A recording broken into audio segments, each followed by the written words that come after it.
Mon père aurait pu prendre un voilier ou un bateau de pêche. Beaucoup l'ont fait pour aller rejoindre la France libre à ce moment-là, puisque c'était le moment de l'armistice. C'était un homme très courageux. Il ne l'a pas fait parce qu'il y avait sa femme et son fils et qu'il n'aurait pas pu les emmener, voyons.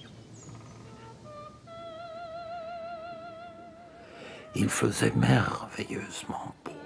C'était un printemps splendide. Et j'étais assis, comme toujours, sur le siège arrière, à côté d'une valise, in the rumble seat. Et tout d'un coup, les bons d'essence ne marchaient plus à quelques kilomètres de Bayonne. Des crises de violence de mon papa, j'en connaissais dès l'âge de 5 ans. Mais là, c'est la seule fois où je l'ai vu avoir une crise d'hystérie. Il se cognait la tête contre le volant. Et il disait, ils vont me tuer avec la crosse de leur fusil. Il y avait de quoi, Vincent, parce qu'il était sur la liste de la Wehrmacht à fusiller tout de suite.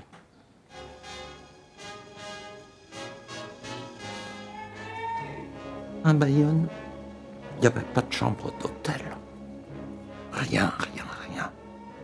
Et alors on a couché sur une moquette dans une loge de cinéma où passait Sans lendemain. Et alors après, on s'est retrouvés à Aix-en-Provence, au Family Hotel, juste au-dessus du cours Mirabeau. Quand on ouvrait le matin, il y avait une immense affiche sur 2 étages du cinéma en face qui montrait le Juif sus. Alors, pour aider les Ophuls, j'ai fait au moins 2 ou 3 apparitions. La première, c'était dans Prelude to War, la série de Pourquoi nous combattons, de Frank Capra. C'était des documentaires superbes, mais totalement bidonnés. Et alors j'avais été convoqué à la Warner pour représenter la jeunesse hitlérienne. Un jeune hitlérien dans une classe d'école. Je suis tout à l'arrière de la classe parce que j'étais déjà beaucoup trop grand.